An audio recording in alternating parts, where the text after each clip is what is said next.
Oh, I should have like made sure that my settings all make sense. They look like they make sense. This looks like it's making sense. Okay. Okay. Let's go over here. I should have like yep. That sounds like a thing. Turn on the headphones. I can hear like a ground hum through my headphones, which isn't great. It's like very, very slight, but it is a thing. Okay, and then let's ping the Discord. There we go. Okay. Yeah, so in this live stream, I'm gonna make microtonal glitch hop. This is a work in progress I started in the last live stream, I think, on like Thursday or something. It's been a minute since I've made any music because I was at a music festival and I played music and it was good. It was super fun, super cool, and now I'm rusty. Yeah, anyways, this is the idea. It's in 22 tone equal temperament.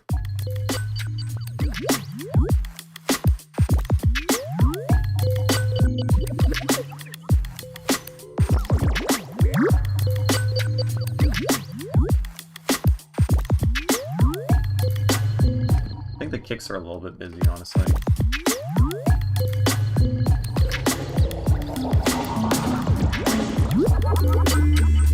And then why does this get so fucking loud? What was I thinking here?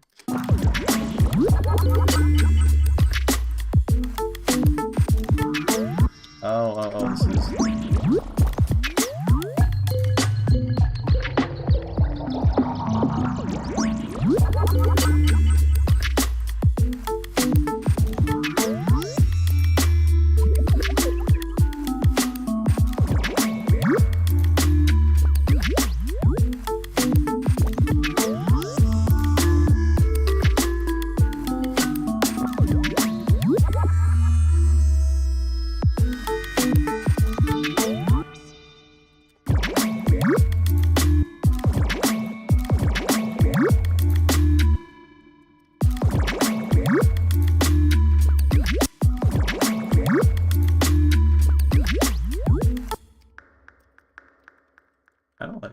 I don't know.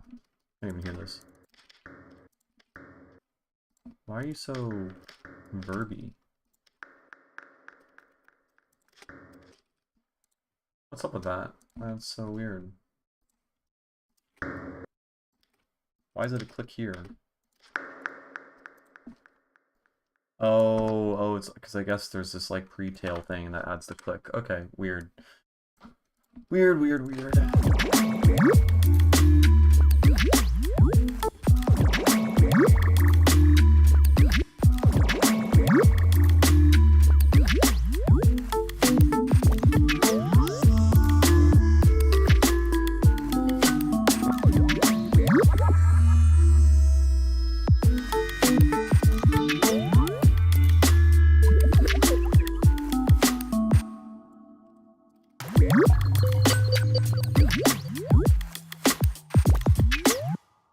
And then there's one of the clicks here is clicky. I think it's this guy. Why are you, where's the click?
yeah, I don't know about the drums, but I should probably just keep fucking working on the like harmonic shit because the drums can come later, right?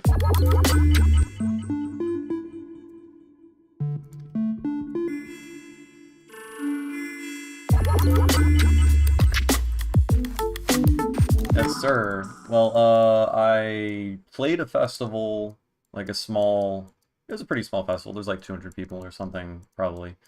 Um, and I just got back from this last weekend, and then I am opening for a pretty decent show. I'm opening for Entangled Mind, Mindex, Oh Void, and Dirty Wolves in like 2 weeks, a little bit less than 2 weeks or something, in San Francisco. And yeah, I'm super fucking psyched for that. Feel very blessed.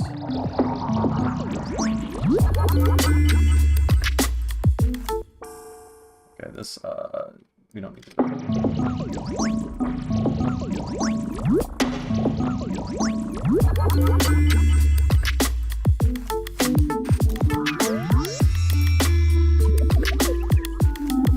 Where the fuck is the... Oh, this guy.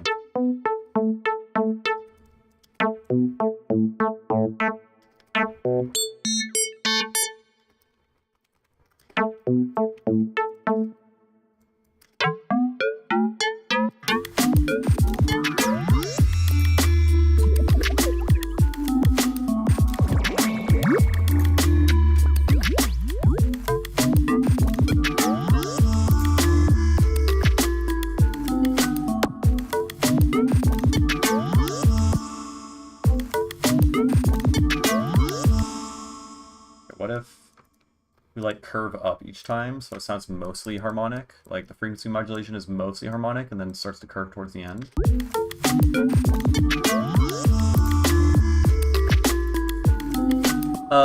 Honestly, I got it because one of my close friends is kind of a socialite. Not a socialite, but just like he's way more social than I am and became friends with all the people throwing the events. And put in a good word for me, and they listened to my music and were like, oh shit, yeah, this is cool and would totally fit. The festival that I played last weekend, I've been playing shows with that crew for like, I don't know, like 3-4 years or something. I've been going to their shows and stuff. They've been throwing Renegades and like hosting shows and events and like mini festivals in the like Santa Cruz area for like 5-ish years or something, and I've just always been involved in that scene. So, I was basically playing with a bunch of friends there. Though, because, you know, like my live streams and stuff have been like doing decent, and I'm starting to like get more listens, and I suppose I have like more famous now. Whoa. They gave me the closing slot of the festival. So, I got to close right after Uga played. Who else played that night? Labrat also played. The night before, Kaipora played. Kaipora was fucking dope. If you ever have the chance to see Kaipora, absolutely send it. Really, really, really cool. They're very good at what they do. But honestly, yeah, it's just like, I guess it's just like knowing people, really. Which, I mean, I always knew that and always hated that. And then turns out that is the case.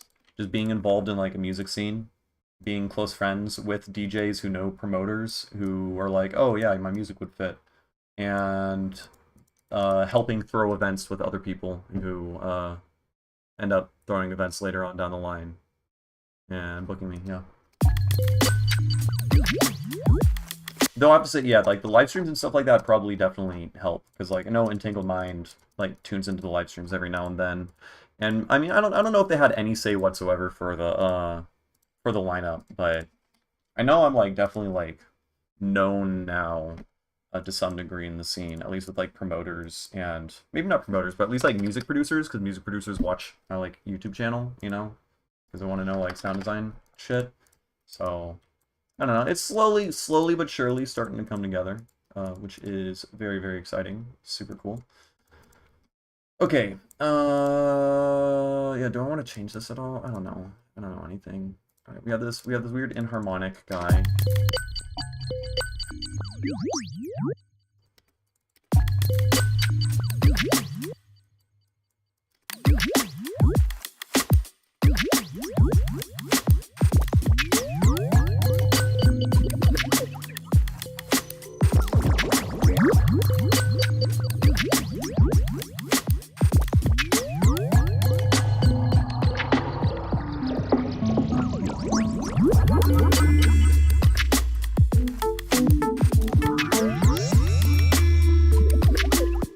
I'm not sure about this little, like, fucking climbing down melody right here. Where are you? Oh, there's one down here. Maybe so.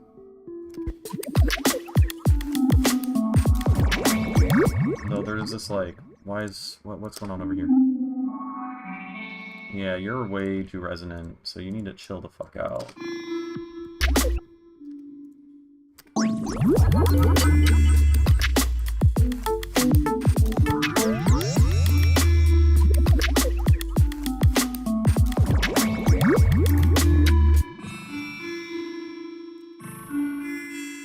Yeah, it's like the same sound both times. Can we change you?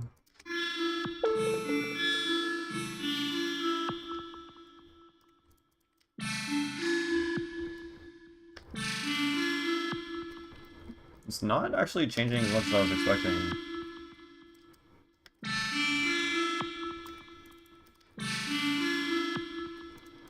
Oh, I guess we can also map the spellbook to pitch. So I have a spellbook here, and the spellbook is controlling two formant filters that are pan left and right. And they're also controlling all this shit on a yeah, you can see what's going on. Frequency modulation.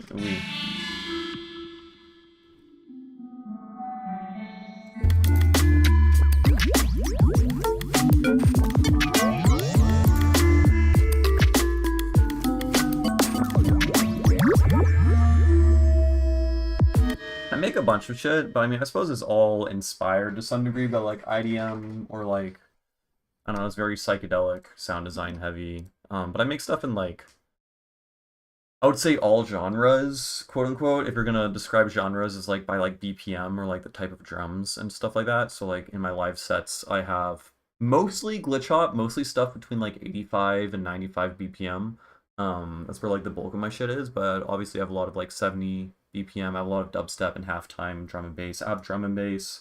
I have a lot of breakbeat and stuff around 110 BPM because I think that's like a really, really underrated BPM range. You know, it's like pretty fast, but it's like not, it's like the slowest fast BPM, you know? Like you can do a 4 on the floor thing that still feels like kind of nice and groovy and 4 on the floor, but there's enough space in between all the beats to do a lot of like novel and interesting sound design and shit.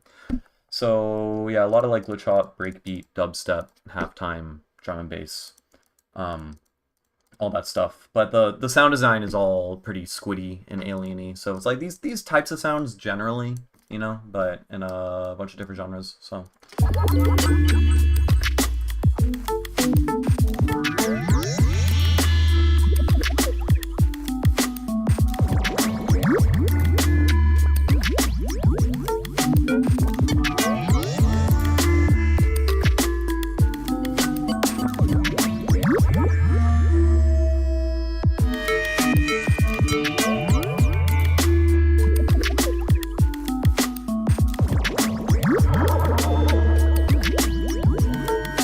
This? That's kind of cool sounding, but then it sounds fucked later on.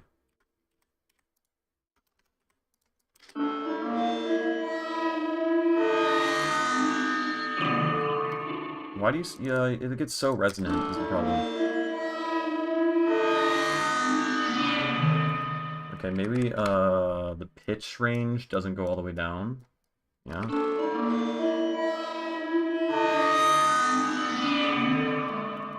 I mean, it sounds kind of dope, I think, but it is it's a little gnarly.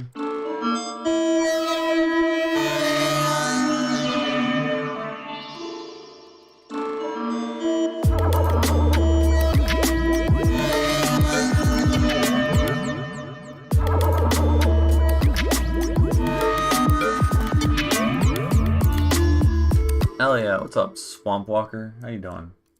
Do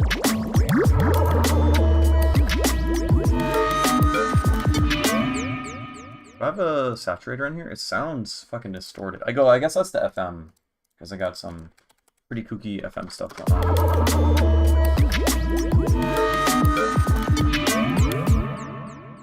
Maybe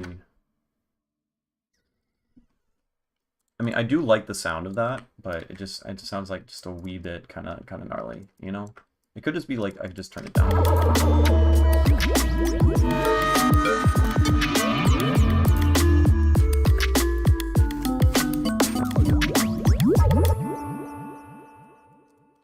And then maybe, I mean, so we're in 22 tone equal temperament. I'm presuming every single stock MIDI thing should also work, right? Because it used to be in previous Ableton versions that if you had like, oh, I guess you can't see fucking, can't even see the instruments we're looking at. It doesn't matter. It doesn't. You don't need to see the instruments. It used to be the case that like operator doesn't have MPE, and so if you use like microtuner or something like that with operator, it's not actually going to be able to microtune it. But now with the fucking importing, you know, Ableton tuning files, you can do all sorts of stuff. So we can use collision. Where I thought collision has like a dark marimba thing. Okay, I just can't. Collision, where are you? Are you not? Oh, here we go. Da -da -da.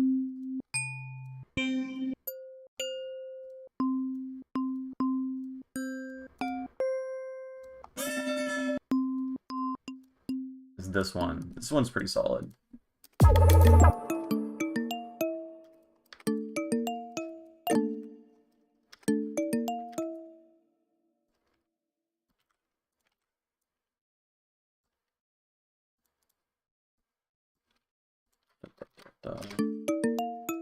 So yeah, this is where it gets kind of fucked because we do got a lot of notes going on here. So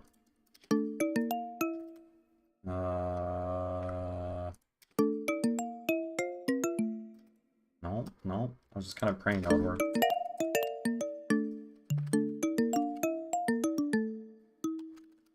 We can just have just spread out these chords and do a bunch of shit.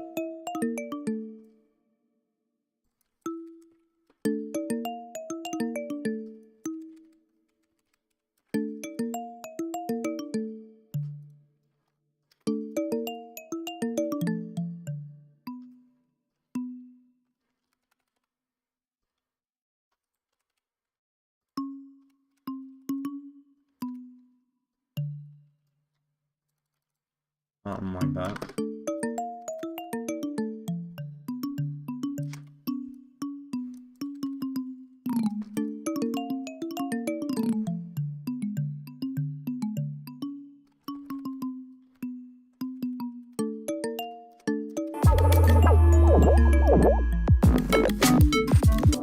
And then, okay, let's just go through here. So we have section over here.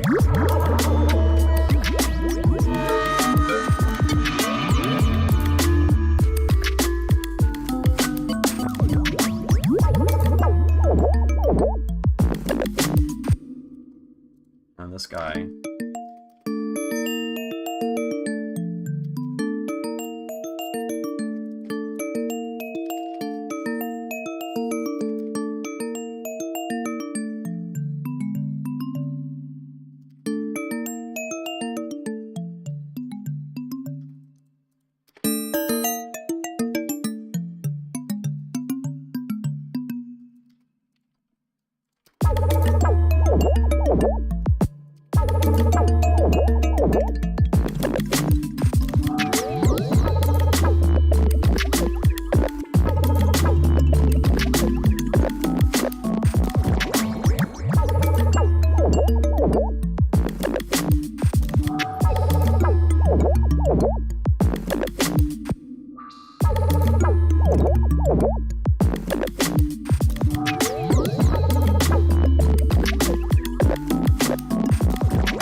It's a little busy with the fucking bass sounds, but it's an idea for now. We can make this wider, maybe. What the fuck is this? I'm not used to... I don't remember seeing this here before, but this must have been here. I guess there's just a unique tab just for modulators. Okay, wider, all.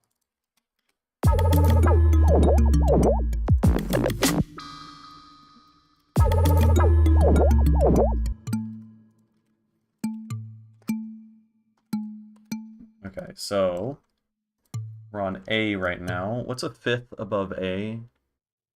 I can't fucking use my brain. It's E, okay. So we can find whatever corresponds to E here.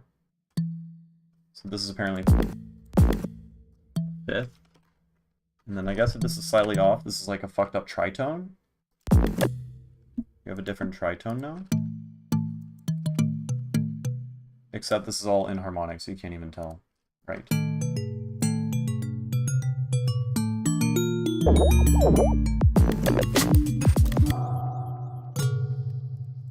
And then we can just echo this out. No, let's echo it out with this guy.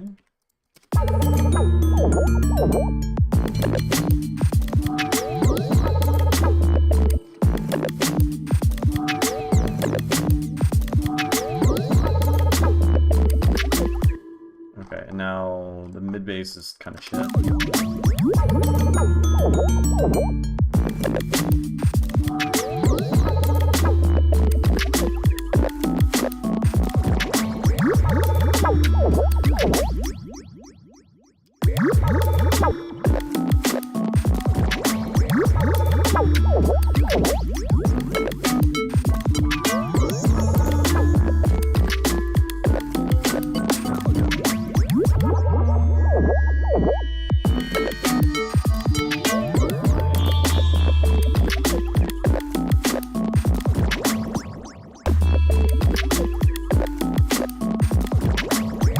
Like, that riff is kind of okay.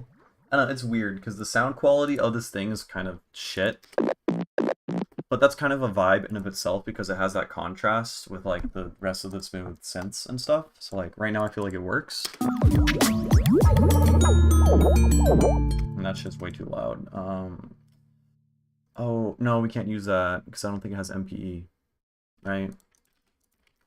It's like, pretty sure... Yeah, I don't know how the fuck. No.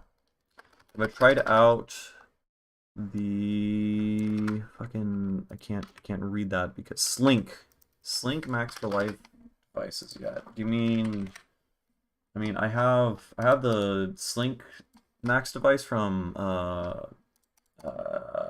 brain is shutting down, Hypnus Records, those same people who made the spellbook.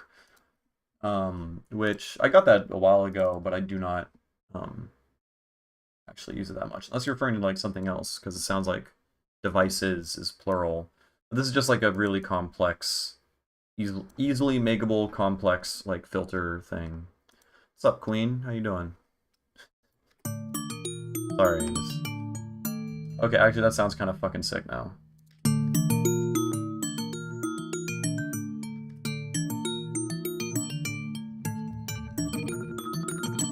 Okay, actually you modulate it really fast, and you get some like cool like phase movement, and then it sounds good.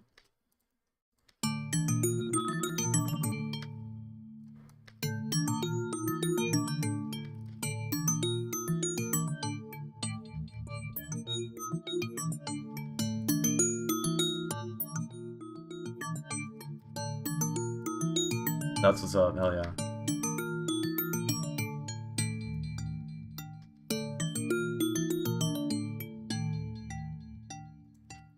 I've never opened up this tab over here. Advanced filter area. Oh, okay. Okay, gotcha. I don't know what this is. Oh, what? What? I don't know. I don't know what I'm doing. I don't know what I'm doing.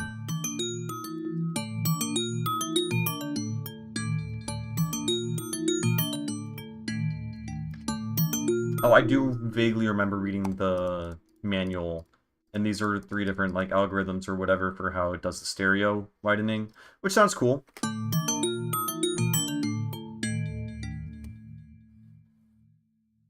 Three now. LFO, filter, and pan. Wait, what? What? Hypnus Records. Well, I might have to buy it. Just, like, simply, purely to show support, because they make good shit. Like, just for Slink filter, Slink pan, Slink MIDI. Oh, I do faintly remember, like, yeah, Slink MIDI, Slink LFO. Yeah, I should fuck around with these, actually, because, these are probably... Oh, yeah, and these probably, yep, I'm sure they do. You can sync it to the grid. Slink LFO is probably really good. It probably does half of the things that I use the spellbook for. But I'm so used to using all of it. Okay, so bundle. It's on sale. Oh shit. Well, I mean, likely the only one I'll use is Slink LFO, but it's on sale for the bundle. Okay, okay, let's view this. I'm presuming. What can this do that the spellbook can't? I mean, obviously the spellbook is going to get different patterns because it's like geometric or whatever. Uses a funny shape. The core idea of all other Slink devices. Well, most parameters in Ableton. Yeah. Gib. Oh, Slink devices. Here we go.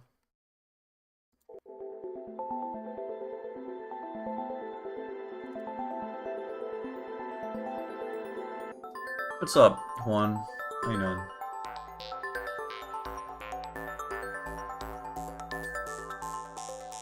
Okay, this is just... Maybe there's a... Well... Yeah, this is just all their music. Alright, I'll dig into this later, and see if this really offers anything that is substantially different than what I already used the spellbook for. I imagine it's probably better in terms of, like... I don't know, a lot of the use cases that I use the spellbook for might be more efficient to use this one, so maybe. That's super cool.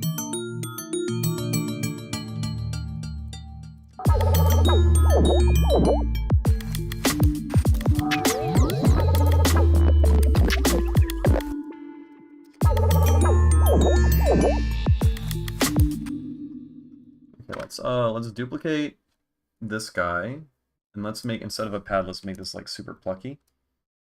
And so let's get rid of that. Let's get rid of that.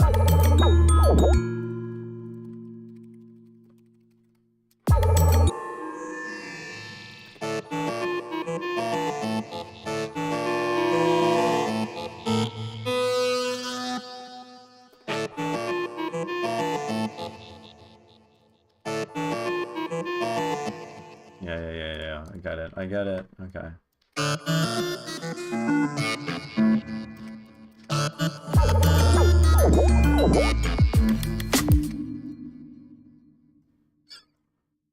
I guess I want...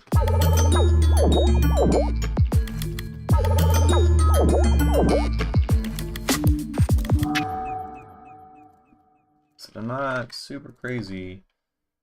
Can we just swap it? Yeah, that width is kind of... The width is kind of wild at that point right there.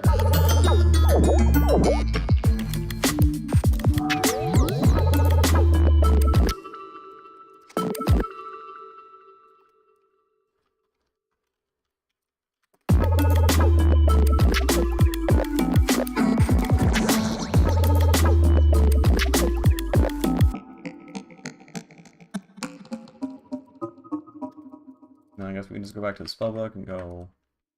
I guess turn that off and... Why is it all like always lean to the left?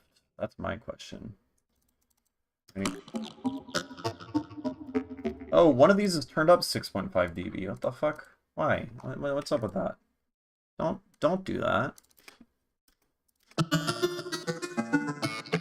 Okay. Well, we solved the width issue, so...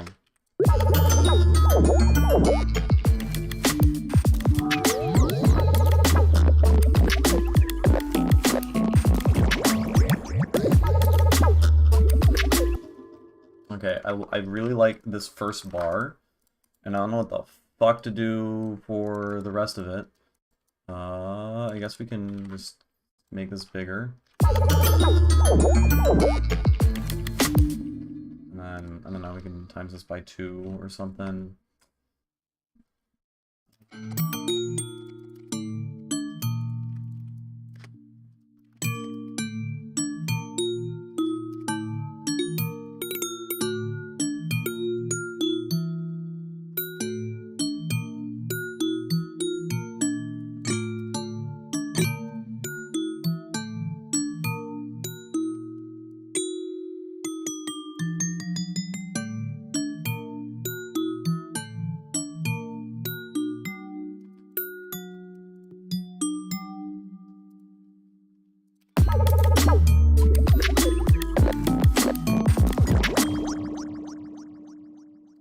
Like, that's kind of cool, I think. There's some shit that's not cool, like that.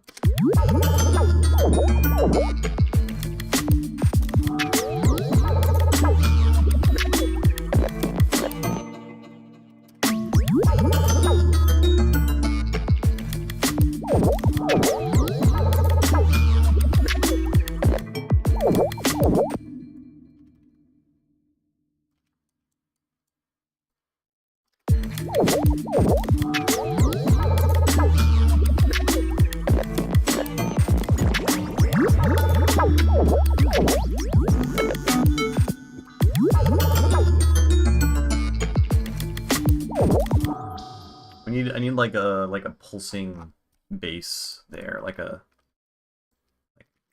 chonky kind of bass, you know. So I guess, well, we could just keep playing around with operator, I guess. FM basses are real fun. I guess we can go to our friendly old sub. Yeah, and we do need a sub here. So we have, what's the pitch bending going? Yeah, let's just cut that out there. And then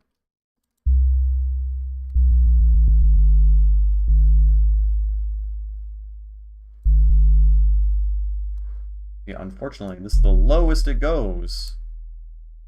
So let's open up operator, and it goes that low because I'm in 22 tone equal temperament, so there's like less notes on the keyboard, right? So drop this down an octave.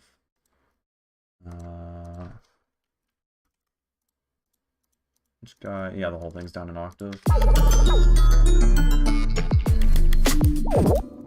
And then we can make this.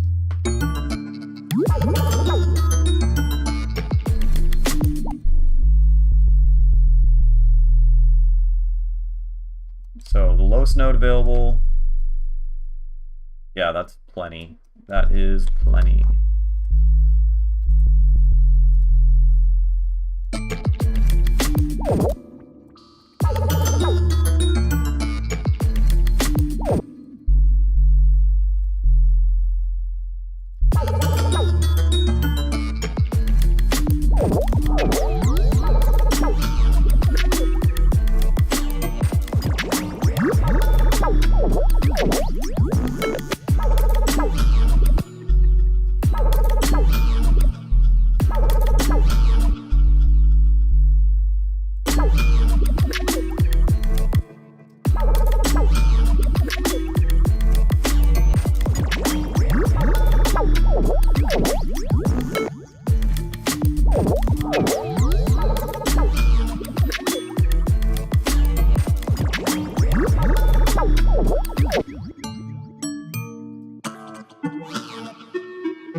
Then we can try swapping this more often because the width is weird, right? If we just what if we just do that, you know?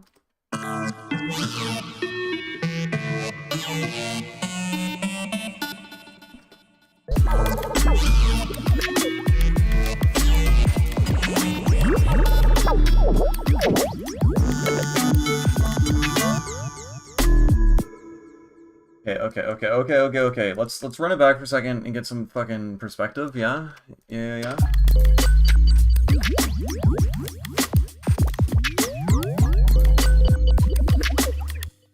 Except I think these guys now need to be an octave higher or lower. Do you find it more interesting creating working something other than regular 12 tet?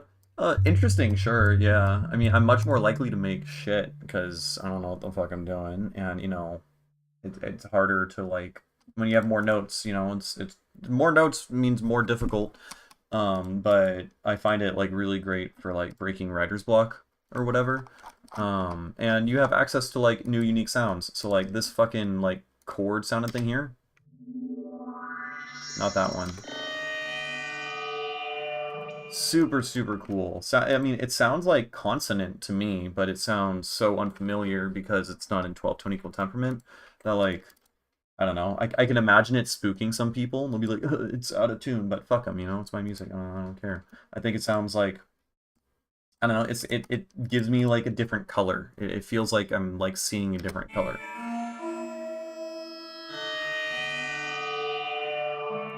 That's fucking sick. I love that.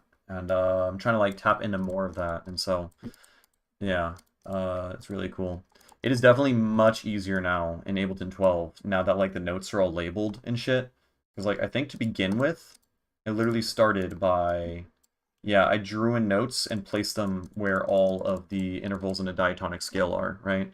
So we like none of the funny symbols are over here, right? It's just C, you know, A B C D E F G, etc., etc. But this is where the notes are actually positioned. So over here, by folding, I'm able to fold it down to the scale. But essentially, a large step is now 4, like, quote-unquote semitones, or I guess 1/22nd tone, and then a small step is only 1, right? And so if you have five large steps, and each step is 4 steps, that's 5 times 4 is 20, and then you have 2 small steps, plus 2 is 22. So I guess you can create a diatonic scale, meaning a 7, and diatonic means a 7-step scale that spans an octave using 7 steps, 5 of which are large and 2 of which are small. If you can describe, or if you can make the number of notes, in this case 22, equal 5 times some number plus 2 times some smaller number, right? So it's just all like number theory at the end of the day. Honestly, like all the like microtonal music theory shit all just like boils down to just like number theory and just like how well you can understand fitting numbers into other numbers, prime numbers, co-prime numbers, all that stuff. Which is pretty cool because I was always like pretty good at number theory and it makes sense. So yeah, like if you want to play fucking, I guess, wait, let's just copy this guy and paste it over here, and then we can fold it, right? And then we can go all the way up this. Wait, no, we're missing a C. Weird. I don't know why we're missing a C there. But either way. And except you're really, really quiet. Why are you so quiet? Don't be quiet. Alright, this isn't... Anyways, this is a diatonic scale, but we're in 22 tone equal temperament, so it sounds fucking cool. Right? And so this is our major chord, I suppose, or the approximation of a major chord, except it's probably called like a super major chord or something, because instead of a major third, which is the, what's a major third? 5/4, I think, a 5/4 interval, it's probably something like fucking 9/7 or something, which is like a similar, it's close to it in terms of the like frequency range, but it's a little bit more complex of an interval.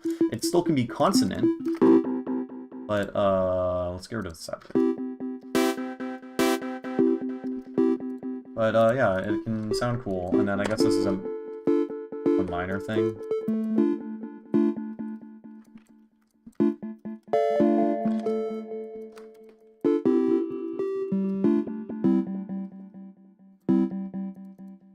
Yeah, neat. Super cool. And then I think if you want to get kooky, you know, you can go outside of the diatonic scale. So this is like, quote-unquote, a major chord.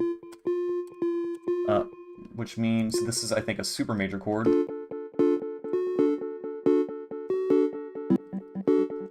I don't know, there's a bunch of different chords. It's neat. A lot of shit there. Anyways, I don't really know what I'm doing otherwise. I'm just kind of playing things by ear. So, the main amount of, like, microtonal music theory I suppose I'm using in this context is I just created a diatonic scale by looking at the notes and then just drawing in a note wherever there's, like, a C or whatever, you know, whenever there's not a funny little symbol next to it, because that's the closest approximation to that note. And then I just started scribbling. And then for this chord over here, I think I just moved the shit around randomly. I just wanted to make it a little bit off, so I just moved the notes off, and then it sounded cool. So we have this little TD3. I don't know what the fuck the symbols mean, but it means, you know, it's off. And, yeah.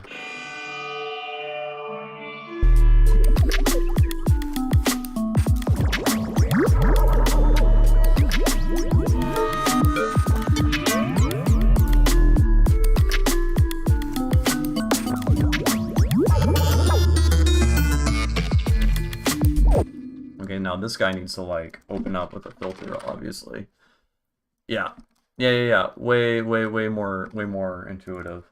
Yeah, so I mean, ultimately, I'm doing it all by ear, but, you know, I'm just, like, placing notes. I'm like, do I like that? Does it sound good? But I use the, I boiled it down to using a scale for the most part by constructing a diatonic scale so that I'm limited to less notes. You know, the limitations breed creativity, etc., etc.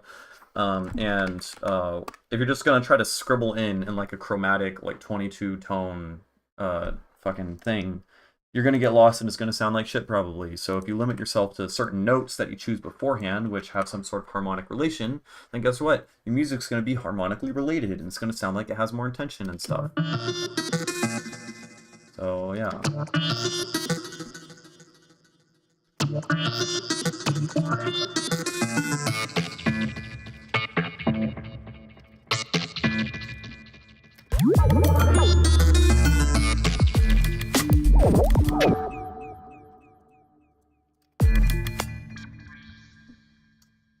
We can make like a dub pattern thing here, maybe?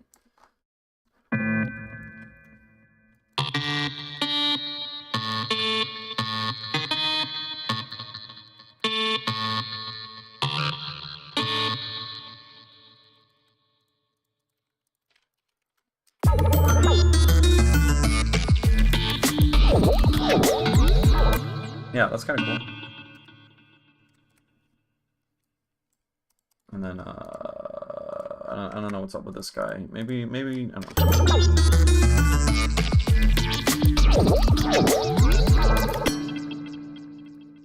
And then we can probably, hear me out. Wait, I did something weird over here, didn't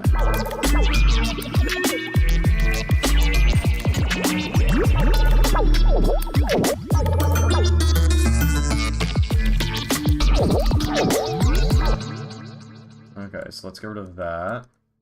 And then this guy, because, you know, we're in 22 tone equal temperament, we can get kooky. So, like, what happens if we change one of these notes to just, like, chromatically go down or something?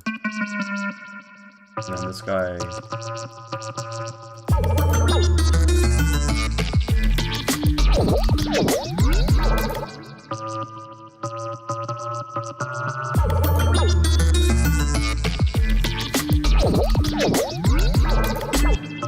Yeah, I don't like how it sounds when it gets here.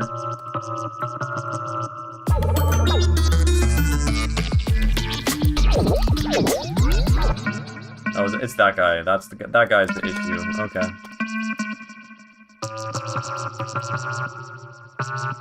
You know, and you know, we're experimenting. Like, even in 12 tone, if you move shit chromatically, it's probably gonna sound weird, you know?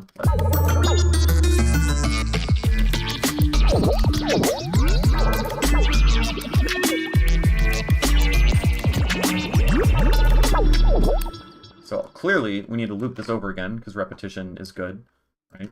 So let's just loop all that shit over.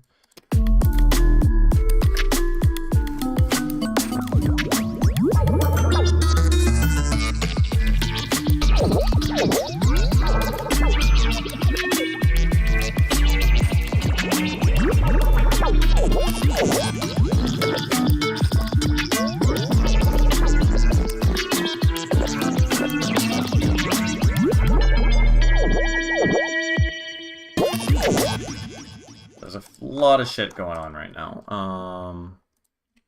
Maybe I'll just turn off this LFO.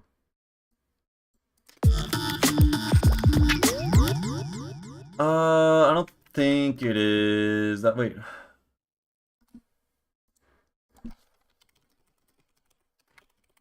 I feel like I read like an interview where he explained where it came from. Origin of the name Fortet. It's an obscure jazz record with Fortet as the album/artist name.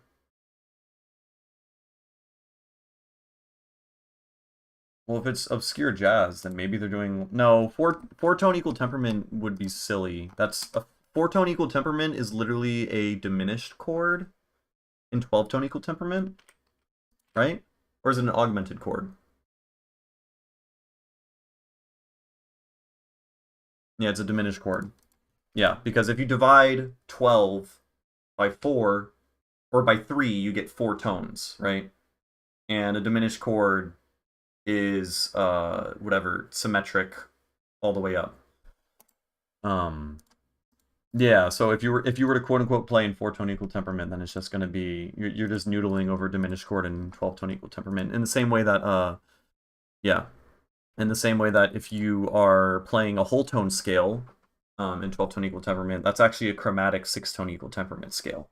So that's I suppose macrotonal, which is I guess I don't know. I mean, it's all considered microtonal because but because I guess microtonal means you're playing notes that are like in between other notes. I don't know. It doesn't matter. It's all the same.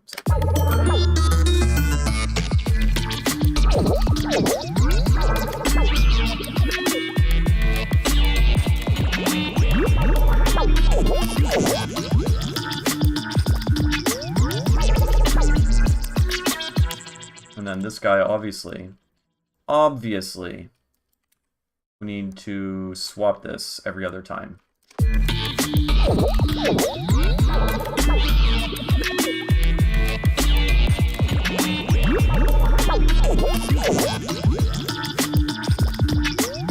Yeah. This is where here I'll find it for you real quick. It might be tricky to find, but it's in one of my YouTube videos where I link it.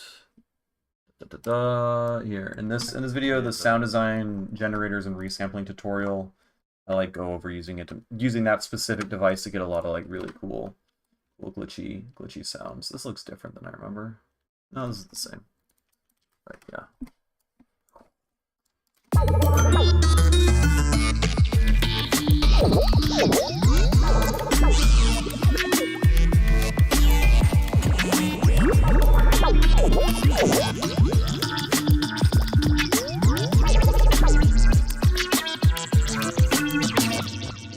So clearly, I need to...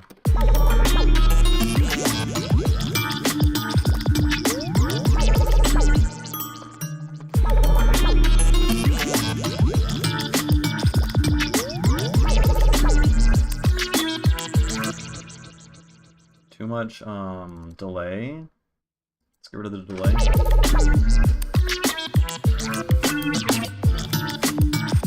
No, the delay's really good for the dub part, at least, right? So I guess we can shut the delay.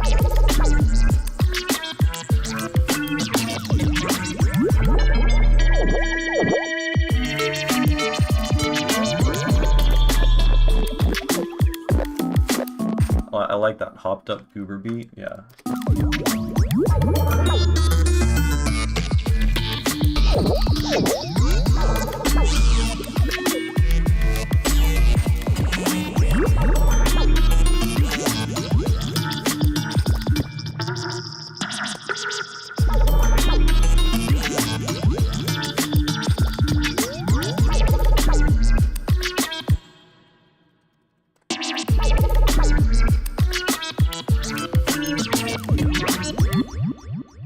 No, I think, yeah, autofilter. Wait, where's autofilter? Yeah, autofilter a little bit too much maybe on the section.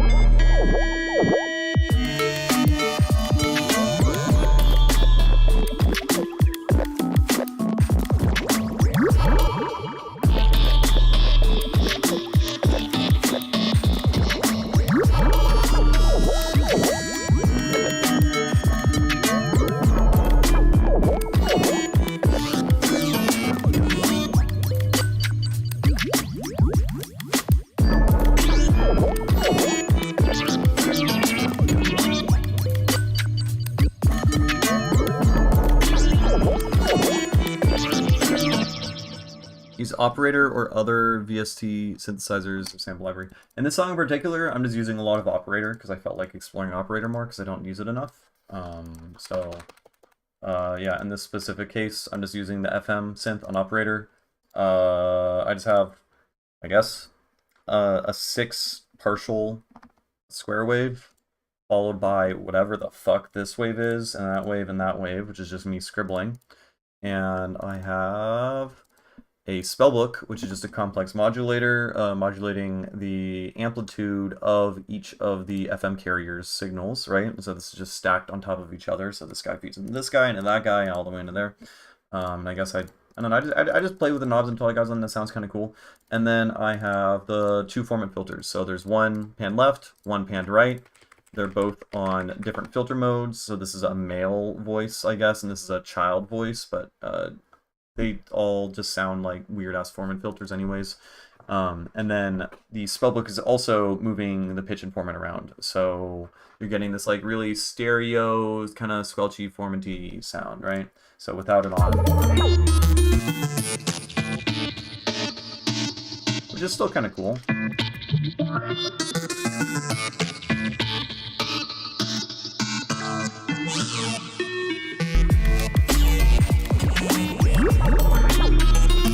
But oftentimes, I do use like Harmor. I think Harmor is pretty cool because it's just an extremely powerful additive synth. However, it does not have MPE built into it because it's an old fucking synth. So I can't use it for microtonal stuff, you know? I would have to like personally like pitch bend every single note. Yeah, that's when I go to, I use too much, go to immediately serum synthesizer. Yeah. I don't know, I need to like use certain synths more because I often just keep jumping between, I don't know. I need to like dedicate more specific time to just learning and familiarizing myself with other synths that I don't use often enough because fucking we don't need that many synths really. I do use a lot of pigments. I would say the bonus of pigments is that it's additive and it also has MPE. That little break sounded dope as fuck. Break. I don't know which part that was, unfortunately. So the cool thing about pigments is that it has MPE built into it and also has an additive synthesizer. What's up, Mr. Guy? How you doing? I'm making a 22 tone. Well, you can read the title. But yeah, pigments has an additive synth in it, but the additive synth kind of sucks, honestly, relative to my other additive synths. Like I have Razor and Harmor and pigments, I guess. I guess that's the 3. But of the 3, I'm really not that impressed with the additive synth engine in it. Like it can just do not nearly as much cool shit as the other ones can, but it's MPE compatible, so I might end up reusing that in a minute. Anyways, let's here. I'm gonna revisit this from the beginning. Just to see what we got.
It builds an energy like way too much right here. It's kind of unexpected, you know?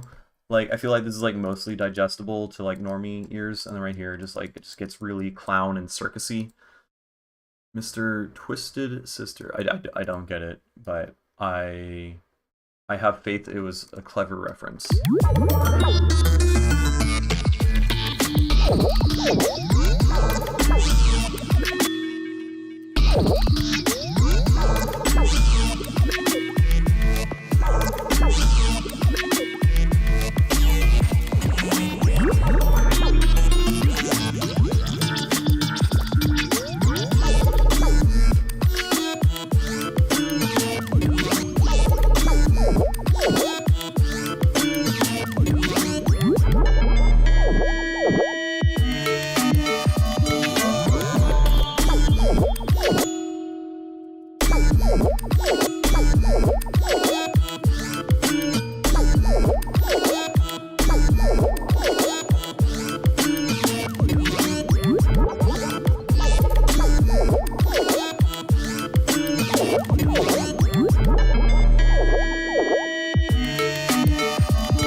kind of need a thing here.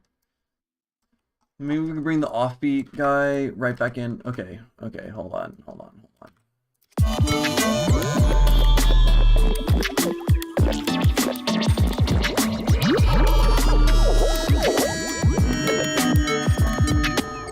Okay, hear me out. We bring the offbeat guy in, but we fade it in.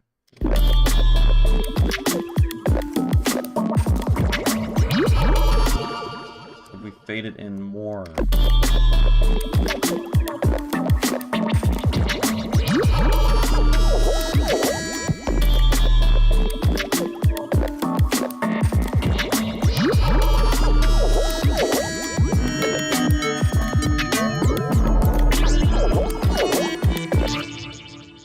Love the break in 5/8. 5/8. Like bar 558. I don't know. I don't know what it's referring to.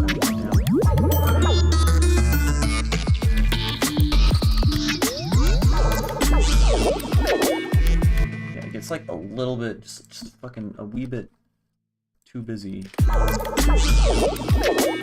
Like, I guess that shouldn't be there.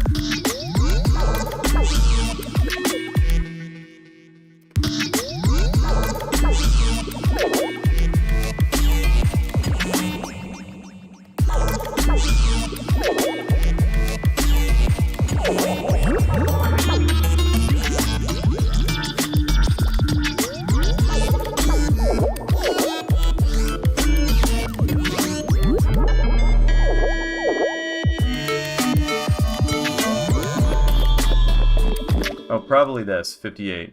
Because there's a cool break there.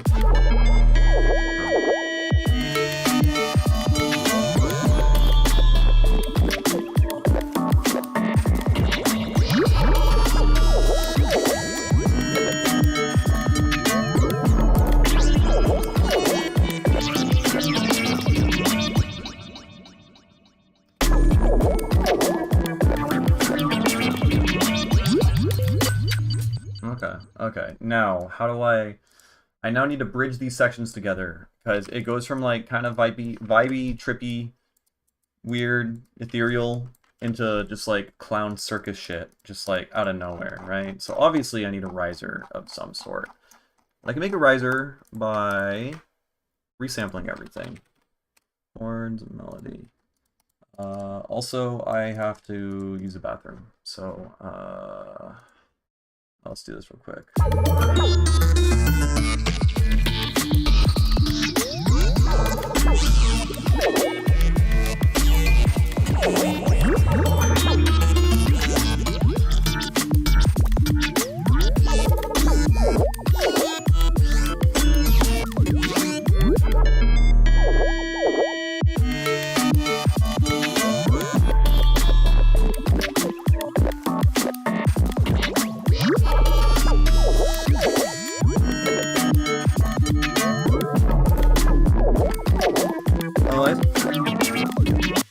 See what you're saying. I think I'm probably gonna keep it in just like kind of boring 4/4. I definitely should spice up the percussion though, because this needs to be DJ friendly, right?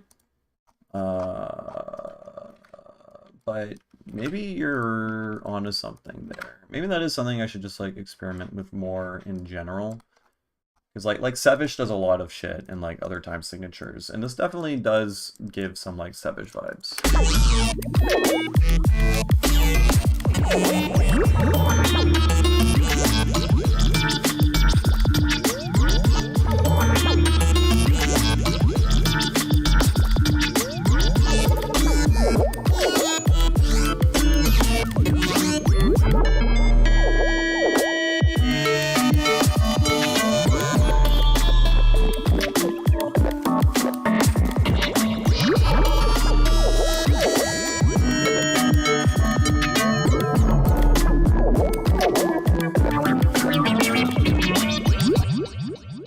Right there kind of sucks. Move it up an octave, and then let's bring that in slowly.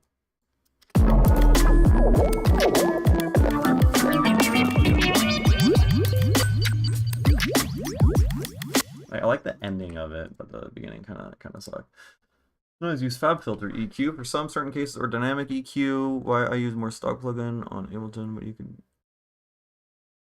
but you can dynamic EQ on it. I mean,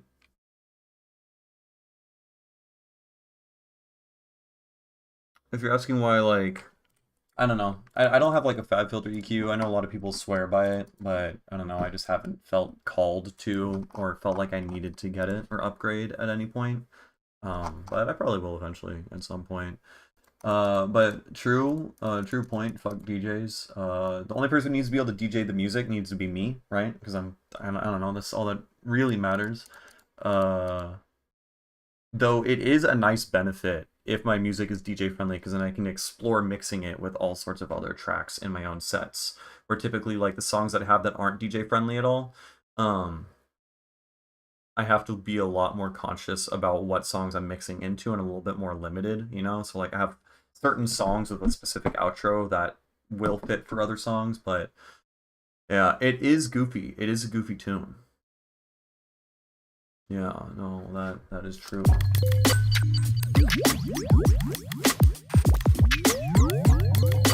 All right, but even though I mean this isn't what you were saying, but I definitely should like make the percussion just a little bit better.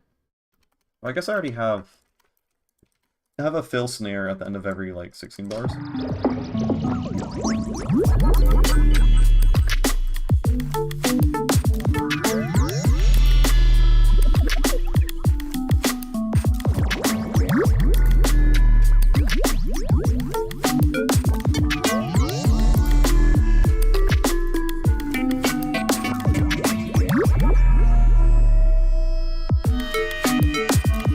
Why are you so quiet?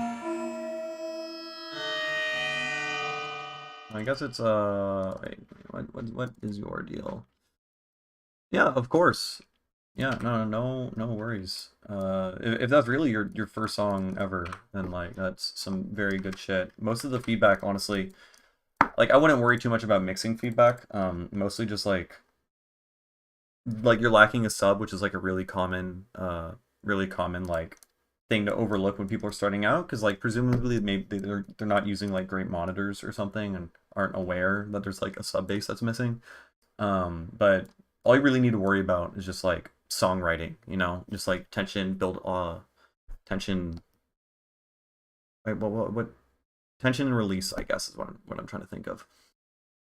Honestly, Ableton and Cubase has more audio plugins on stock devices. Don't need to spend money on more plugins. Yeah, exactly. Honestly, I'm so tired of. I mean, I love all y'all, but like the amount of people who come in and are like, "Have you looked at this $200 plugin? Have you looked at this $200 plugin? What do you think about this $200 plugin that does the same thing that you can already do with stock devices?" It's like, it's like it's just I don't know. The only like real benefit to buying all these toys and stuff is to get you're basically buying inspiration to make a song, and then you're gonna make that one song, and then you're gonna run out of inspiration again because you just added another thing to your collection, right? Like I don't know. I feel like I get the same feeling of inspiration from buying a plugin. Like if I buy a plugin, I'm gonna make a song with it. It's probably gonna be cool. But also if I make a rack, if I make a new like sound design technique or something by chaining and using my knowledge to build something unique and new using stock devices, I also create a song out of that. So, um, yeah. Honestly, the only thing I really do and probably will buy is the fucking Osmos synth, the keyboard with the wiggly keys, you know, because you can like wiggle the key and then it pitch bends. The synth engine in that, it's like a really complex physical modeling engine. The sound design capabilities in that thing are fucking insane, and it sounds so good. And I've been learning piano and everything, and trying to just gonna save up money and save up I don't know, piano skill to justify purchasing that. That and I want a Lumitone, which is a microtonal keyboard, but that should cost $4,000, so that's not happening anytime soon. But other than that, like hardware stuff, I don't see the need for most fucking plugins. Though I have been thinking maybe I should get Disperser, because while I do have many ways to create Disperser-like sounds, I don't know. I feel like I can't get it to sound as good as my producer homies who swear by Disperser. So like maybe that's something that's worth it. I don't fucking know. Okay, wait, what was I doing? This part with this part's quiet.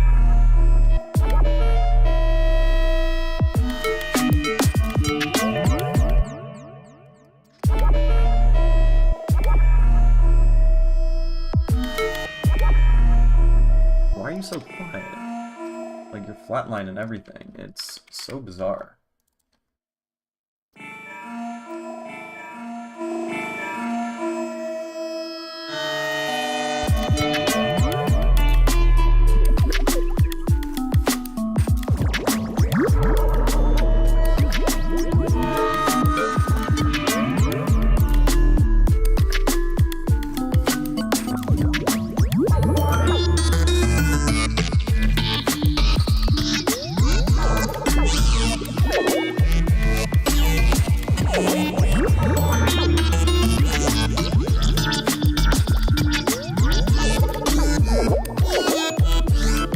Oh, that's why it's loud. I recorded this down.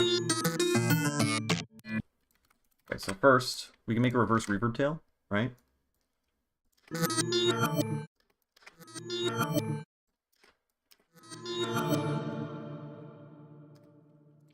So let's record Valhalla.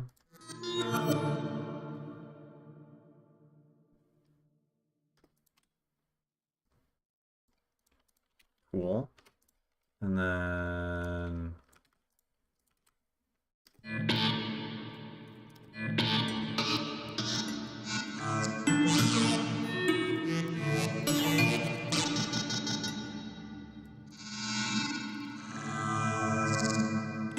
I like that one. That one's good.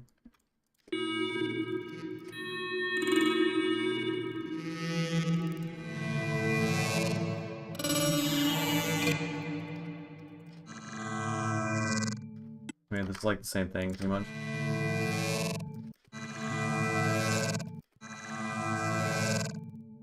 See, now it's super wide. Ain't that cool?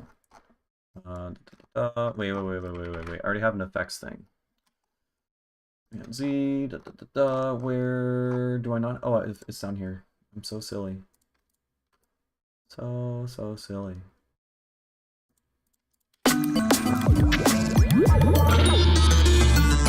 Oh, Jesus Christ. Okay, I'm sorry.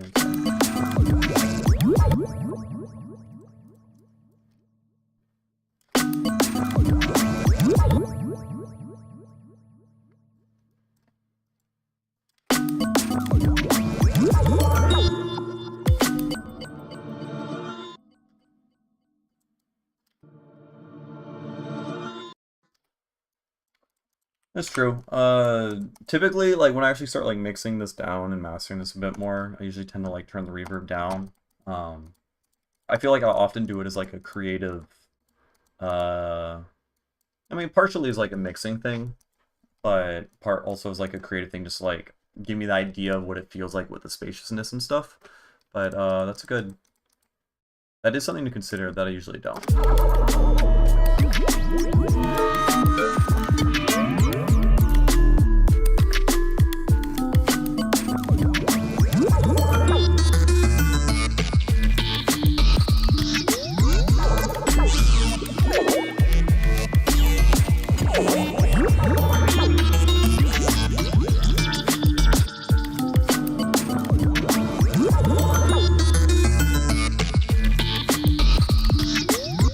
Have any issues with the BBC Orchestra plugin? I use it a lot in this first track with sounding muddy.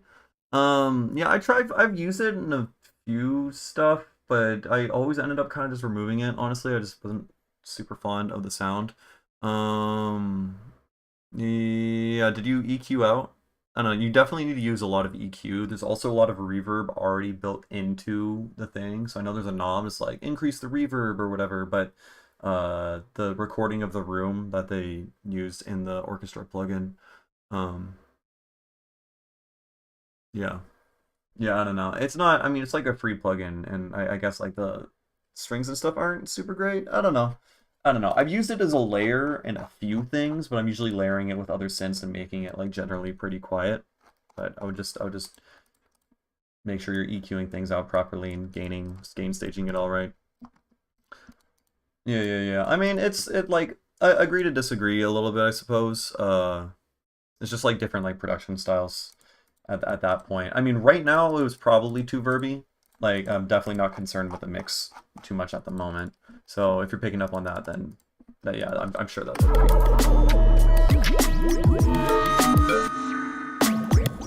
Yeah, like the fucking this guy, the main chord is super like, well, I guess it's not reverb that's the issue because I have a swap delay going on afterwards.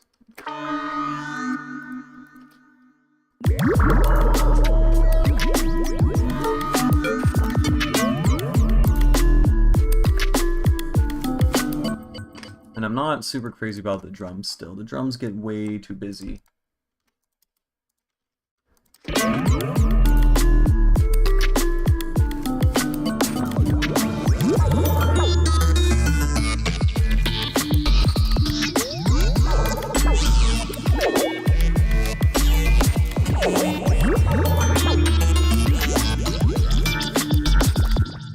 Okay, yeah, no, I just listened with my like actual good monitors, and this shit's way too verby. So yeah, no, you're right on that.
I'm fucking up. All right, I need to make a new section, right?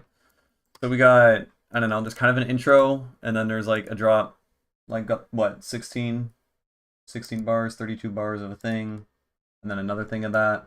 And we have a breakdown, and then a new section, right? So I think, let's place this, get rid of the drums.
I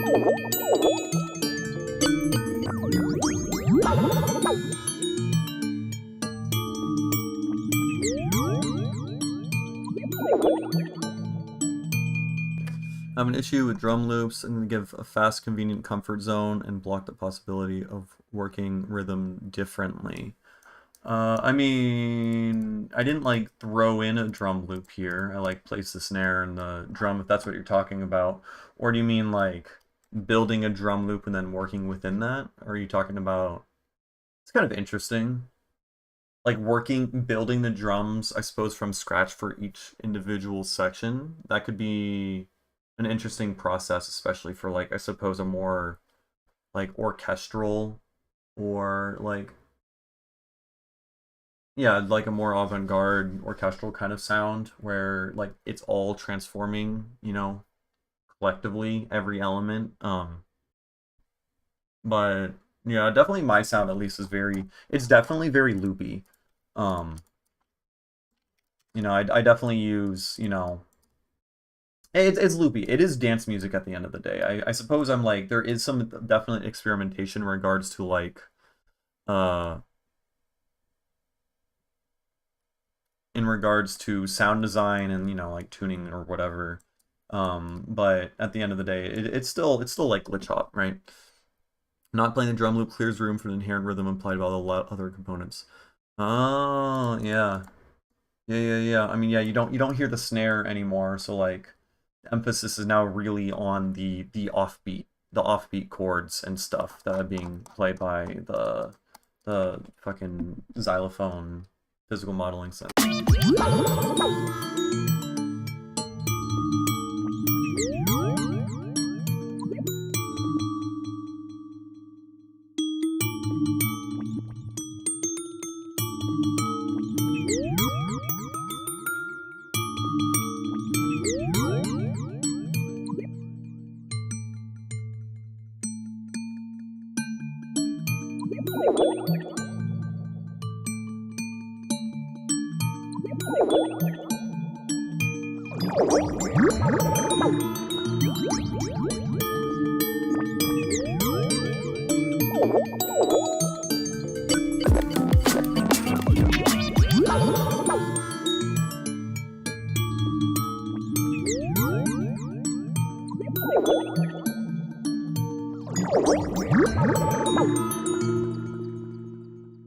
This is structured fucking terribly.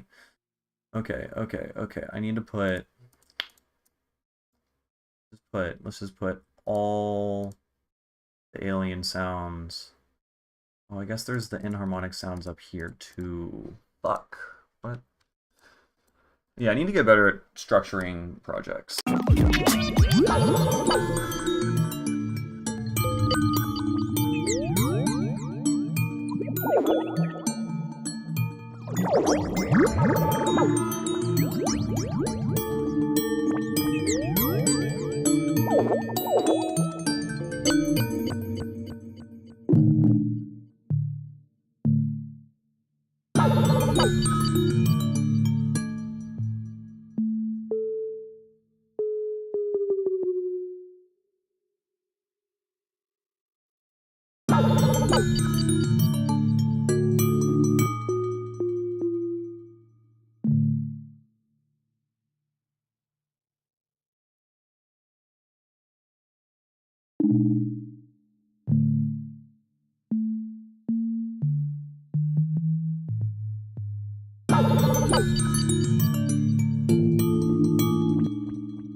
Let's try to do something kooky with drums.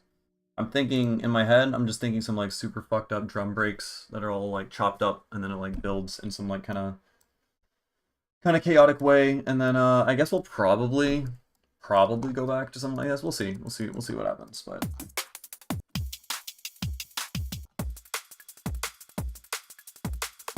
I don't know. Let's just grab a thing.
I feel like there should be like a really fucking long build-up now. Like now that I've been like looping it over for a bit, I feel like this shouldn't just be, I guess it's like 30 seconds long.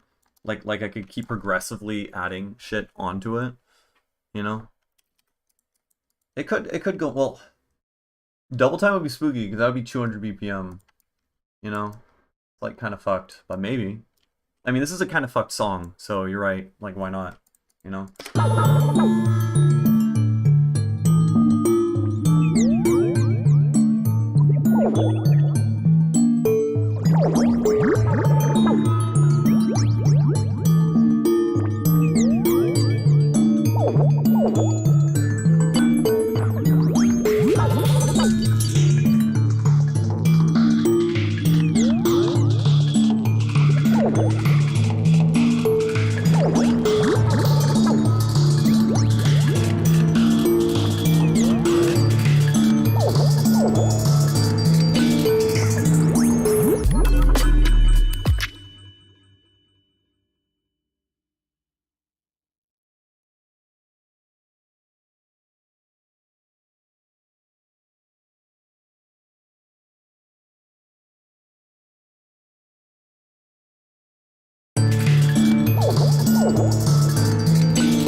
What's up, Spanky? Spank-y music? How you doing?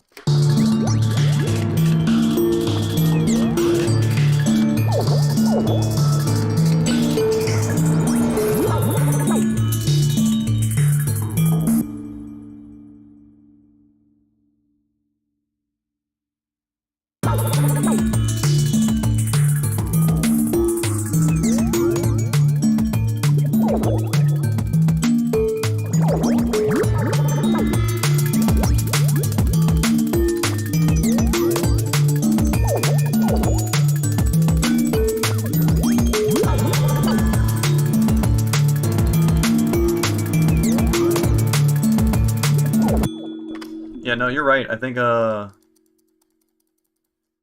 think we're just gonna keep making this song weird. Just keep it double time. Or no, this isn't double time. I don't know what the fuck this is. I guess this is still halftime. I don't know. I don't know. Is this juke? I don't know what the fuck this is. Yeah, we're getting really weird. All right, I'm gonna use the bathroom, so I am gonna just play this from the beginning, and then you can peep it.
The pattern, though, is kind of fucking boring. It's just like eighth notes or triplets. It's just eighth notes or something.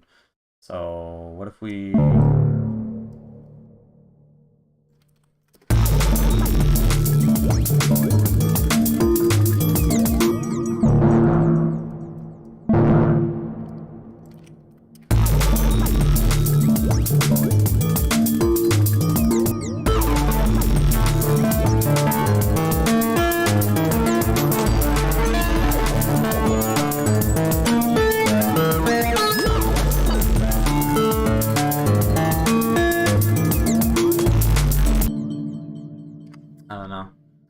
I don't know, maybe not this pattern.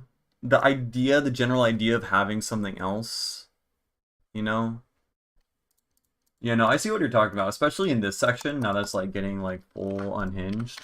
For sure. Yeah, it is, this thing is messy. That principle though of having like a large, I don't know how to describe it. Just big, kind of scary extra sound come in, especially in this section, you know? That is melodic, as well as like carrying the like beat or whatever. Yeah, you know what? It does need to be... Yeah. Okay, let's, what happens if we... Oh, duh. Okay. I know what to do. I know what to do. I know what to do now. Let's, take this thing. Grab pigments.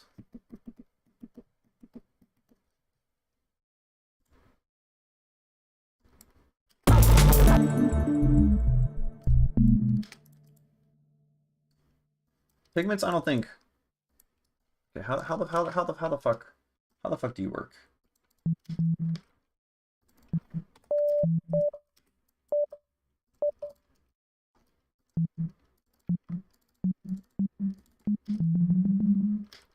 I can't tell if that's microtonal. I'm like, my brain is fucking stupid.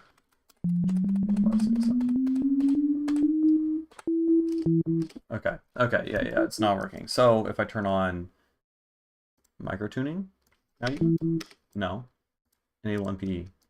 It also doesn't work. Okay, so I guess Ableton specific devices do their own thing that isn't MPE related. I don't know, I don't get it. But we can import a tuning file. So let's go check out. Let's go dig through our tuning files, music shit, Savage tunings, EL. No, I just want a basic. Okay, I think I have to make my own. Okay. Workshop.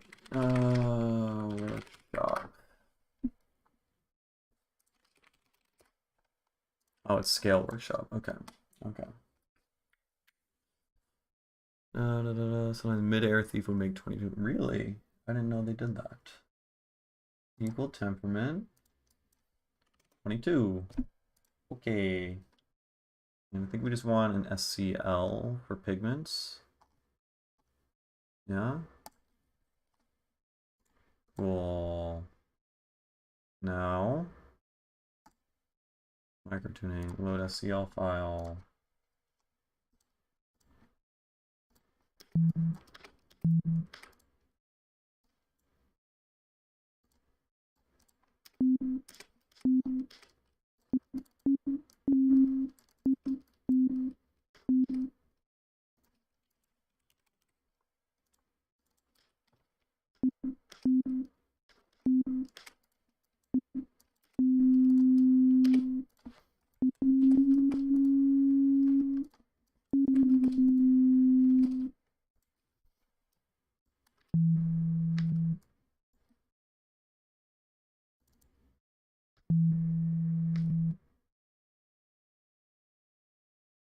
Why? I turn off the microtonal shit. And now this is at E. What the fuck? Is C3 at a different Oh.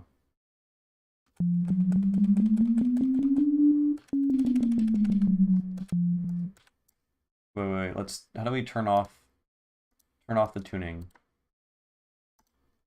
Yeah, okay. Wait, what? That's so weird. Okay, I would have thought C3 would have stayed at C3 the entire time. Never mind. I am silly. What would be the easiest way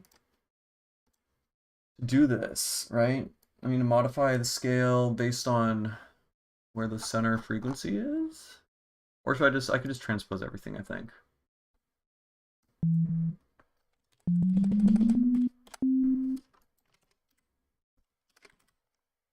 Okay, back to tunings.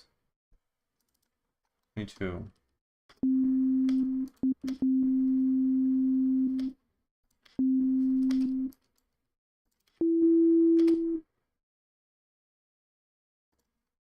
I don't understand. What the fuck? What is going on?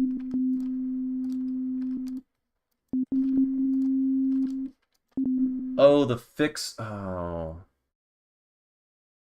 Like, this sucks, actually. Okay, how the fuck? Okay, so the imported Scala file has it set so that A, I believe. A is at 440 exactly. Okay, alright. We're doing some investigating. This part of the stream is going to be fucking boring. Let's see how this works with operator. So operator, to reiterate, Pigments is using an imported tuning file, right? It is independent of the Ableton master tuning file. The Ableton master tuning file is working differently, so that if I play C3, then we drop a tuner. Okay. It's also based on A. Wait, that's the wrong one. Okay, I think everything might be fine, actually. Okay, alright, never mind. Everything's fine. We're chilling. Everyone is okay. It's getting dark in my room. Jesus Christ. And shit isn't working anymore. Why don't let you work? Pretty please. There you go. Okay. Okay. We're slowly but surely figuring everything out. Now, the reason why I brought pigments in here is that I want to take this fucking super fucked up thing. Oh, yeah, I did that over here.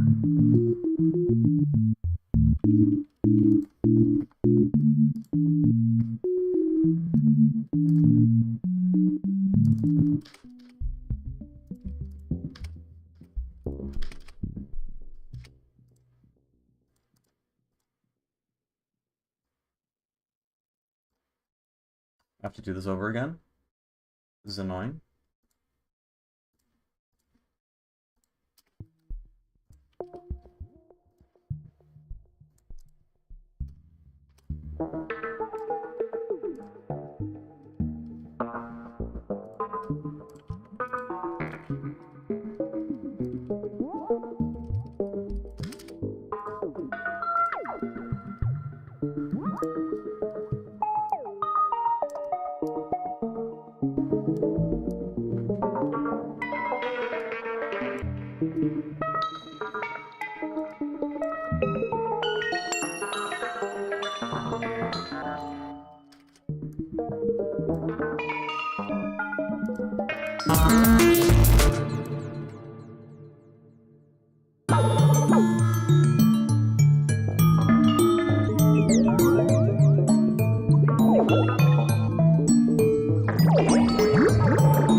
Okay, I found an issue with pigments. At least the arpeggiator. This is supposed to be arpeggiating up and down like an octave, right? Well, it's doing that, but in 12-tone equal temperament. So even though I have a tuning file imported, it doesn't understand that 22 notes is an octave in this case. It's kind of a bummer because that's why I wanted to use pigments for the arpeggiator. So pigments arpeggiator octave is fucking busted. So lame.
is going on here? I think I'm getting too far into the weeds and it's getting a little bit too weird. Here, let's zoom out a little bit.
This goes on, yeah, for too long. I mean, it's really fast. It's really kind of chaotic and hectic or something.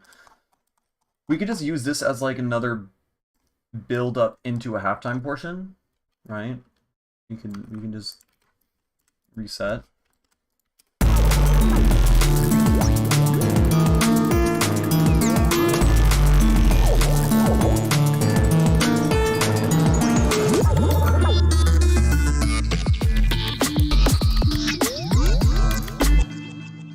I think there's some potential there, and that makes more sense. So let's just put a bunch of time there. Copy this guy over. It's here. Let's get one more riser. Da-da-da.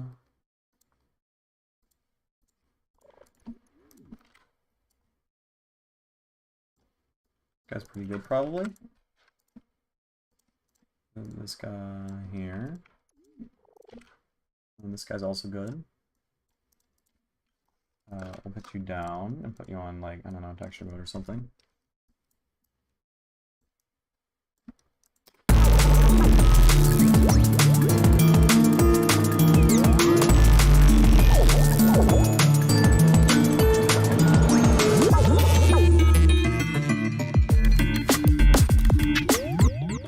Yeah, there's definitely potential there. I just gotta make the sounds bigger at that drop. And then it'll be like, damn, you know what I'm talking about. Raymond Scott.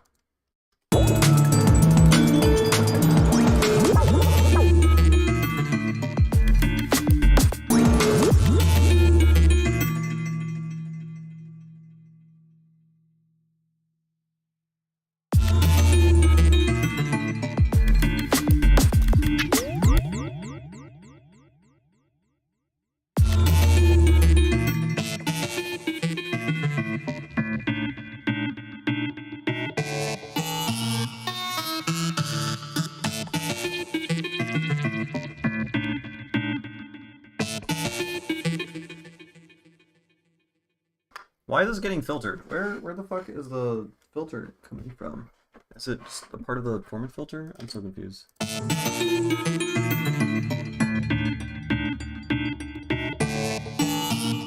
think 4 on the floor here? 4 on the floor. I tend to do like more swingy stuff. I mean, we can like have a pseudo 4 on the floor, right? We can have just like a ghost kick like right before maybe. Or does that at least make it so that there is a kick on every downbeat? That could be an idea. Oh, swinged. Yeah. Okay, that's exactly what I'm thinking of.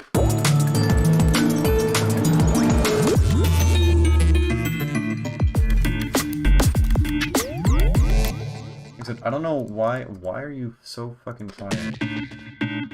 Oh, I think it's just spellbook automation happens to be shit there.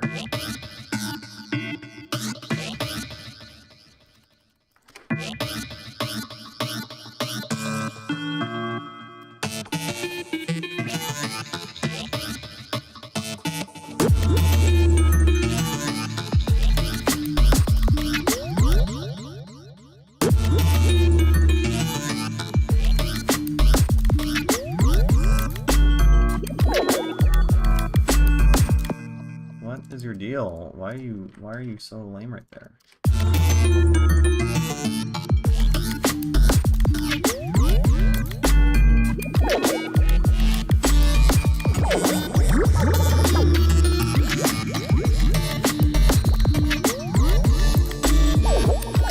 Oh yeah, I want there to be delay whenever this. So what? Why stop sucking there?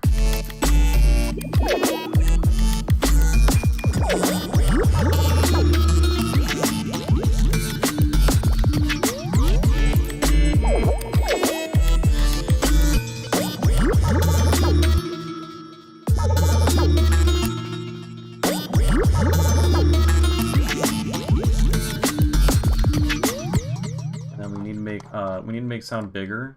So let's just layer this with another guy.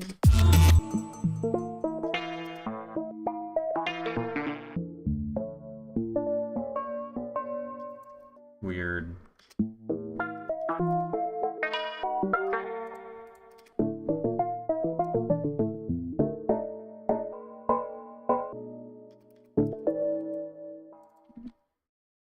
At the very least, let's record this out.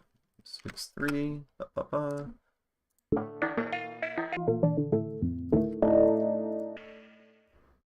Duplicate that.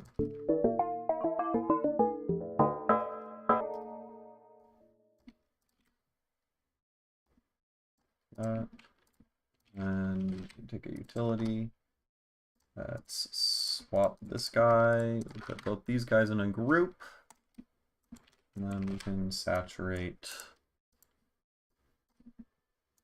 left, right.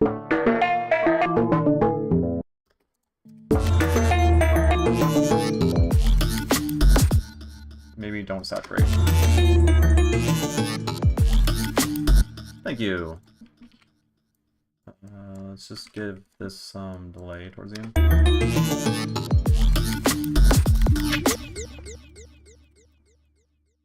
Do a high resonance sweep maybe, make it a little bubbly at the very end.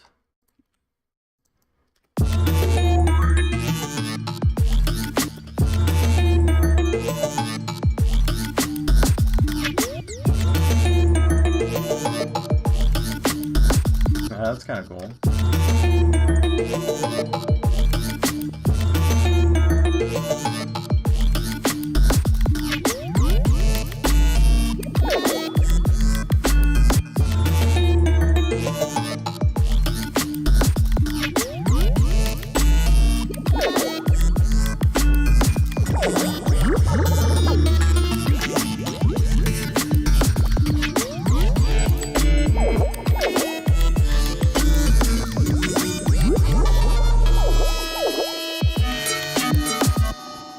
Part's kind of fucked.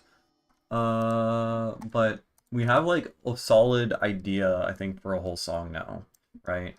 Because we have this kind of like, I don't know, we have this intro into the idea, which is this thing, into spooky breakdown, into terrifying like double time breakbeat, whatever the fuck, and back into this drop, and then I can make this drop just a little bit more intense, just like some more layers, a little bit better percussion, and then, I mean, that's a 3-minute song. 3.5-minute song right there.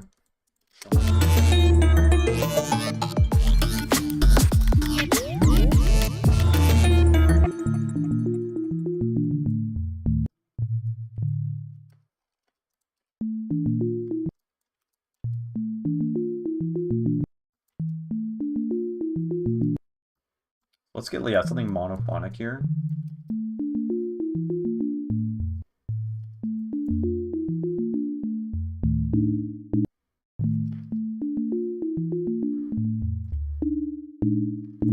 And by monophonic, I mean it's going to be kind of fucked right here, because that's fun.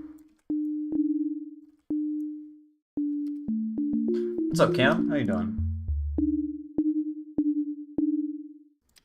Or making spooky microtonal music.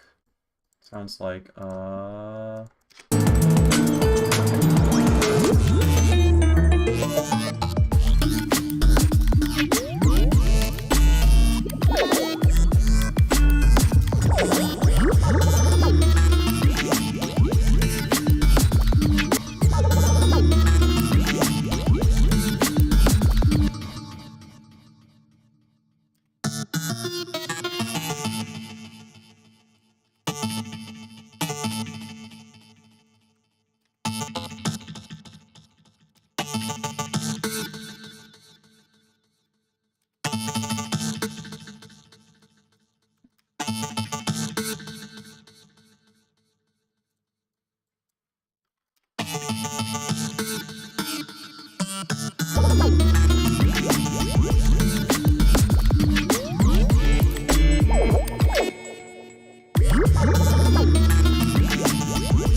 have no words. I'm not shut the fuck up. I'm not explaining.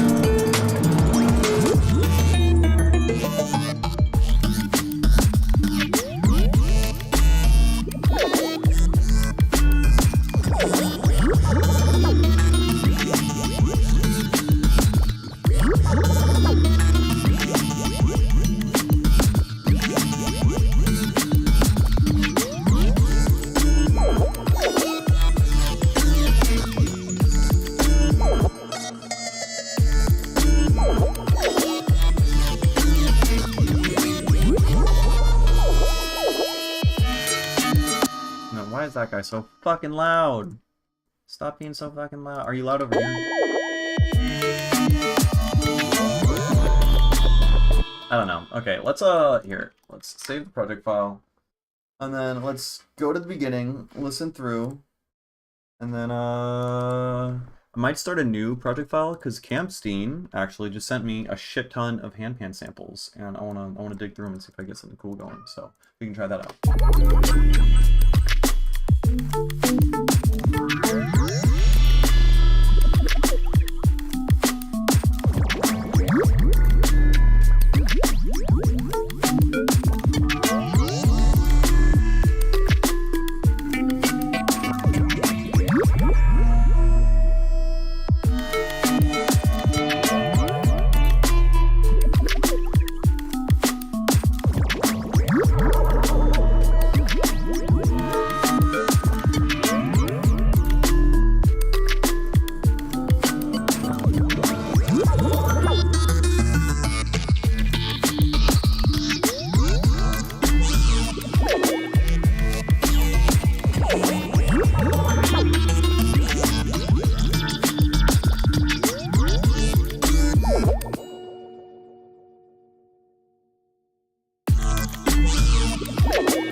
Oh, boo.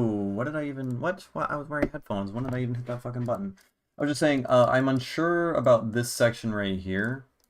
I think this is, like, the chords here are kind of weird. So we got this really cool, like, riff on the downbeat into these, like, offbeat dub chords, which I think sounds dope as fuck. If, like, I feel like that's digestible to anyone, even if you're, like, you know... I don't know, a fucking dickhead who thinks, you know, microtonal shit is, like, unlistenable or whatever. I think that's, like, that's good stuff. Objectively. You're wrong if you think otherwise. This part kind of weird. This part's kind of weird. I would understand if people are like, what the fuck, you know? You know what I'm talking about?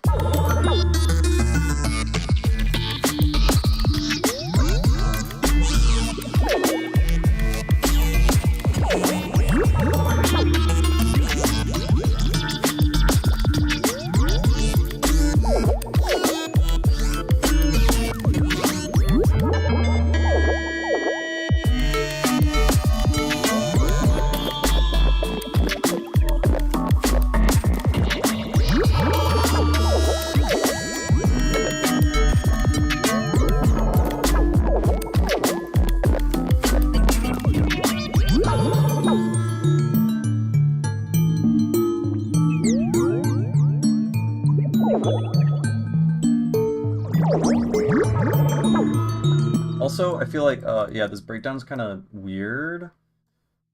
Maybe I should give this... Maybe I should just play the drums for a bit, just by themselves. Or, like it should, like, chill out a little bit. Like, not a full-on breakdown, but, like, the energy dies down a little bit, and then it goes into this section. At least the way... I mean, I could just add a riser right beforehand.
Fucking weird.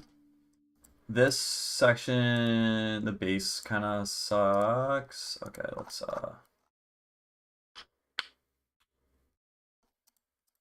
what is this called? Slinky Cameo. Bass patch.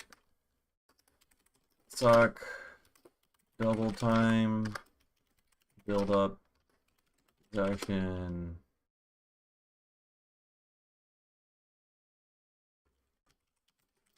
Build properly into halftime drop.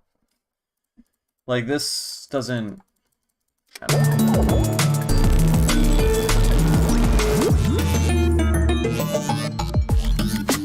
It doesn't. That doesn't work at all. Like not really. Not back into that sound from before. I need to like tease it better. I don't know. I don't know. This is weird. Definitely a weird conundrum. So yeah, the breakdown into here is like mildly a little bit unsatisfying. This drop can be just more interesting in general, and then this needs to serve as a bigger build-up drop, like in of itself. I need to do much more to make this build up into this actual proper halftime drop.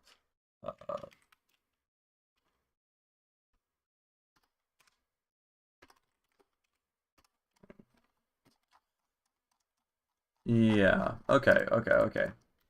Yeah, all right. Yeah, I think I'm gonna stop streaming now. Thanks everyone for tuning in, and I hope you yeah, you learned some stuff.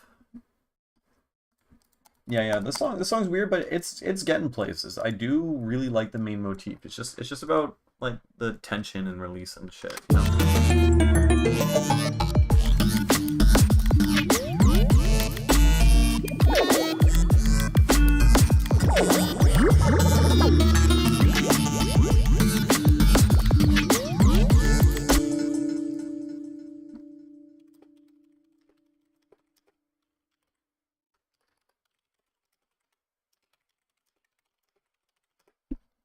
Yeah. Okay, yeah. All right, I'm ending the stream now. Thanks everyone for tuning in, and have a good rest of your night. Take care.